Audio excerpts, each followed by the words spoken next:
mahina na ang performance si Sir Rafi, kaya yun ang tinitake niya ngayon. Ano po ang paliwanag?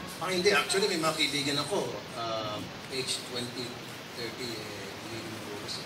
Kasi yung robas kasi, misconception na kapag uminom ka ng robas, hindi. Intimacy mo. Ito sa partner mo. Lalo kang enjoy. Mukhang mga kababaihan yung mga nagpapalakpakan doon na parang napatunayan nila. Sir Rafi. Okay. Para kay Miss Jackie naman, how does it feel to be the ambassadress of Robos? Sobrang happy po ako and honor. Sobrang grateful ako na nagpapalala ako bilang bagong Robos model. And salamat po sa tiwala nyo sa lahat. Kasi masaya po ako. Thank you, Jackie. Kay Sir Rafi, Sir, ano po pag iniinom niyo po, ano po yung nagkakaroon kayo or merong nadadagdag or whatever? Ano po, pag iniinom niyo to, ano ang epekto sa katawan? Matigas, matibay.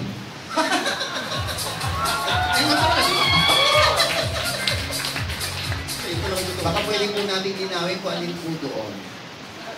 Siyempre, alam mo na. Hindi talagang bro, 6-8. 1 week yan. Subukan mo. Ito, 1 week ang tama niya. Isang inuman, 1 week ang tama? 1 week. Ang kaigihan kasi sa Robas Extreme, inumin mo ngayon, tapos na. Kinabukasan, pag wala kang partner, hindi siya makulit. Pag may partner ka, saka maging kulit-kulit. Kasi nasubukan ko eh. Pero wala naman po itong kumbaga side effect. Wala. Totally wala. Para sa akin at sa aking mga kakilala ko, wala side effect. Okay. Naitanong niyo po ba kay Sir APC kung, pare, ano bang meron yan? Bakit ganun ng ang kulit-kulit minsan? Hindi ko na. Kaya naman talaga sa kanya. Basta inumin ko lang inumin at tumatalab. Okay na sa akin. Yung mga gandaan sa Robas, unlike dun sa mga ibang pag ang Robas, kahit na nakainom ka, halimbawa, pag-inom ka sa mga friends mo, tapos medyo may tama ka sa ala, tapos na pag-isipan mo yung mga Robas, nakakalap pa rin eh. Okay talaga ang Robas. Hindi, totoo yan kasi nasubukan ko. Oo. Importante talaga yung nasubukan mo para may maikwento ka at mai-share ka eh. No? May patotoo. Si Miss Jackie, ikaw ay ambassadress ng Robas. So, ewan ko, hindi ko alam, tama ba ako? Pwede rin to sa babae? Para po sa mga lalaki po siya. Sa mga lalaki lang? Okay. So, meron ka na bang experience na may makarobas? Kasi ako kasi sabi, yung partner ko po 6 years na kami. Ano kaya sikreto?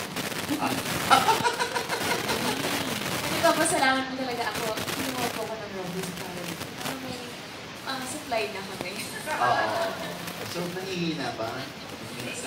Para po mas tumagal pa po kami. Okay. Ito ba yung Sir Rafi, nakakasira ba ng relasyon ito? O nakakapagpatibay ng relasyon itong Robas? Multiplier ito eh. Para lalong dumami yung mga... Yung pamilya, yung anak, ibig sabihin. Saka lalong tumibay yung relasyon. At hindi na maghahanap ng iba. Thank you. Okay. So, ito ba, Sir Rafi, ay hindi naman... pwede bang sabihin ang side effect nito ay baka maghanap pa ng iba pa?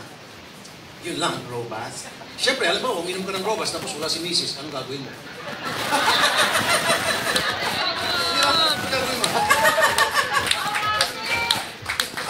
Unless kung pupunta ka sa siya, mag-isa ka, pahala ka sa buhay mo.